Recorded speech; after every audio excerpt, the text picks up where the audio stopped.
Aduh, ya udah bisa lo lihat lah ya dari judul video ini. Kali ini gue bakal reaction ke trailer untuk Jin Kodam. Kalau nggak tahu ini film apaan ya kita sama berarti. Gue denger judulnya tuh baru sekitar berapa ya? 3 harian setelah lebaran, hapus 3 lebaran gitu. Pasti Arya ngechat gini, bang kayak bener timingnya emang. Sekalian maaf lahir batin biar gak ngerasa berdosa itu orang. Gue nggak tahu ya filmnya ini apaan, soal apa, yang bikin siapa gue nggak tahu. Tapi kalau chatnya begini, feeling gue udah gak enak sih. Oke, coba kita cek bareng-bareng info soal film ini. Gue juga baru pertama ini ngecek nih. Kita buka IMDb aja. Nah, Jin Kodam. Oke, sutradara Iya pantesan gue disuruh bikin trailer reaction. Ternyata sutradaranya favorit dia. Ini BTW banyak banget ya filmnya di Mercy tuh. Kemarin udah Tali Pocong. Terus sebelum lebaran kemarin kan gue udah bikin tuh reaction ke sosok ketiga. Terus sekarang Jin Kodam nih. Berarti selama setengah tahun, sepanjang tahun 2023, dia udah ngerilis 3 film. Ya yang sosok ketiga nggak tahu ya, itu belum ada tanggal tayangnya setahu gue. Cuman kalau udah keluar trailer ya kemungkinan paling bulan Juni gitulah atau Juli. Sungguh produktif ini. Deddy Mercy has no mercy. Tapi nggak sendirian, ada dia duet sama Tema Patrosa. Ini namanya gue familiar loh, Tema Patrosa. Bentar. Gue ingat dia pernah bikin something gitu. Sakral. Oke. Ini filmnya Baginda KKD ini, gue inget nih. Ya nggak seancur kebanyakan film dia ya. Apalagi dibandingin sama era-era K2K. Ini udah masuk era apa sih di company. Jadi udah agak mendingan, cuman juga tidak bagus. Anjir, tapi ini duet penyutradaraan maut macam apa ini? Terus yang nulis skrip siapa nih? Imam Salimi. Gue juga familiar sama namanya. Jin Kodam, Heartbeat Teluk. Kukira Kau Rumah. Ya menarik sih ini. Soalnya Kukira Kau Rumah itu skripnya nggak luar biasa sih sebenarnya. Tapi hitungannya solid. Walaupun seingat gue di situ Umay sama Monty Tiwa juga ikut nulis, berarti si siapa Imam Salim ini nggak sendirian kan waktu itu. Jadi gue nggak tahu mesti berharap apa dari skripnya di Jin Kodam ini karena belum terbukti ya kalau sendirian tuh kualitasnya gimana. Oke lah kalau begitu coba kita cek trailer untuk Jin Kodam. Di judul videonya udah ada tanggalnya nih berarti nih 25 Mei 2023. Makin rame anjir bulan Mei. Tiap minggu lagi-lagi ada horor. Aduh, ya sudahlah. Bismillahirrahmanirrahim. Terima kasih. Kamu sudah memenuhi permintaan ibumu dan mendiang bapakmu. Mau pulang ke kampung. Tidak ada alasan bagi Bagas untuk tidak memenuhi panggilan ibu. Waalaikumsalam. 786. Ini rumah produksinya Tasbih Kosong kan? Aduh. Aduh. Ya, cobalah. Hajatan. Karena panen tete berlimpah, Bagas. Jadi harus syukuran. Hampurakan. Tapi salah caranya. Nggak begitu Pak Ustadz. Lu kalau misalkan mau ngomong ini sebuah cara yang salah, ini musyrik tuh nggak langsung to the point, lagi ada acaranya terus kemudian lu kasih tahu tuh nggak kayak gitu. Itu satu nggak akan berhasil. Terus yang kedua itu juga ya bisa dibilang agak kurang sopan. Karena biar gimana pun kan lu pendatang tuh. Caranya nggak begitu Pak Ustadz. Wajar kalau orang nggak dengerin lu. Aduh, pantas negeri ini jatuh ke dalam maksiat ini. Ustadznya nggak jelas. Tidak tahu taktik. Awas kamu. Mulai hari ini tugasmu bertambah. Rai saya tapi juga ngapain?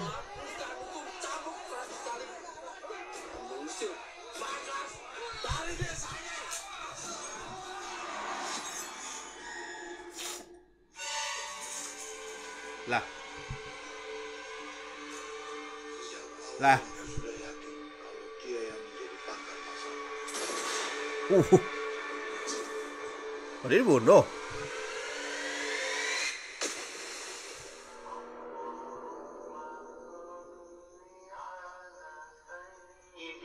Oh, hidup lagi demitnya. Atau gimana sih?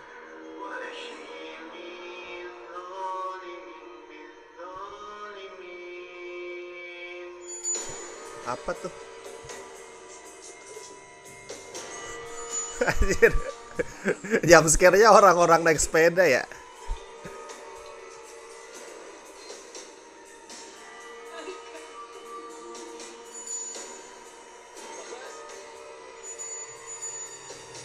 Tidak boleh jin itu.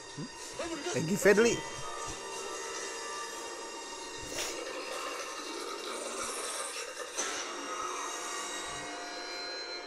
Fakir bahan baru saja. Bentar. Apa tadi sih? Tidak boleh jin itu.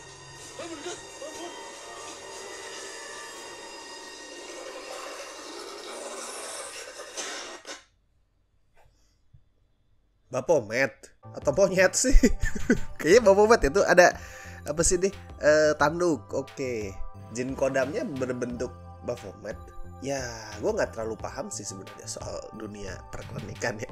Gue bukan seorang kejawen or something gitu. Tapi emangnya kodam itu kalau pemiliknya mati, terus kodamnya bakal menyerupai dia gitu. Soalnya kalau dari trailer ini kan kelihatannya ceritanya adalah tentang si Ustadz tuh dibunuh, dan kemungkinan yang masih hidup itu bukan arwah dia yang penasaran, tapi kodam dia yang menyerupai dia. Tapi is that how kodam works? Maksudnya si pemilik kodam mati, terus kodamnya itu menyerupai wujud dia buat nakut-nakutin orang gitu. Ya film itu bebas ya, bebas film itu mau berfantasi seperti apa soal dunia klinik. Cuman in reality apakah itu gitu loh maksud gue. Apakah seperti itu cara kerjanya kodam? Bukannya kalau si pemilik, si empuknya itu mati, terus kodamnya tuh nyari pemilik baru bukan sih? Kecuali kalau misalkan dia diwarisin ke keturunan si pemilik gitu. Dan berarti si Demit Bapomet tadi tuh yang muncul di terakhir tuh kodam peliharaannya Pak Ustadz maksudnya. Kodam kan beda sama Korin ya. Kodam itu semacam peliharaan gitu, bukan apa sih jin yang menyerupai kita sejak lahir tuh bukan. Kodam tuh peliharaan. Alias karena dipelihara, bukannya si empuknya itu pasti sadar gitu. Berarti Pak Ustadz itu sadar dong kalau dia punya jin kodam.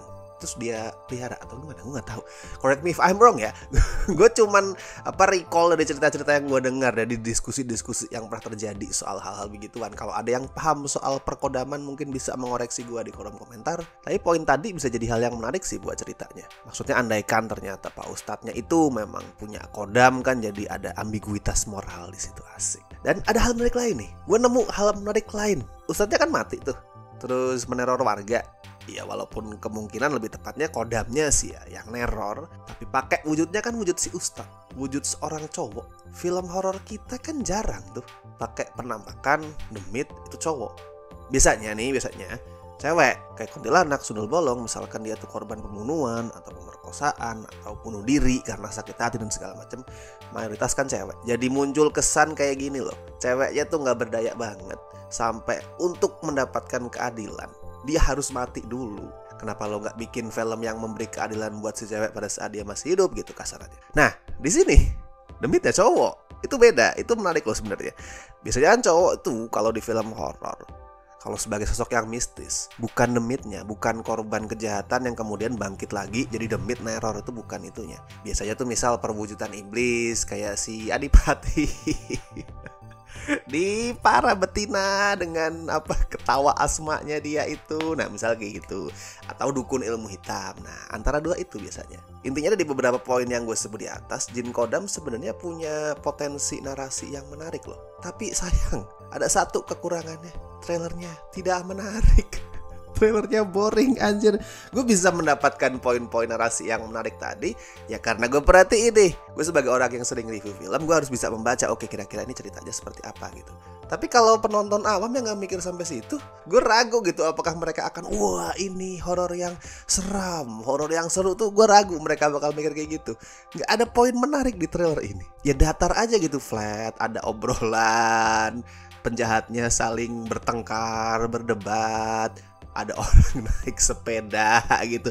Ya walaupun mungkin akan ada yang rasa adegan di musola atau masjid tadi pada saat ustadznya doa itu serem ya. Soal kualitas sesungguhnya gue gak tahu ya, masih perlu nunggu filmnya rilis nanti. Tapi kalau ditanya apakah ini film bakal rame penonton, gue ragu sih.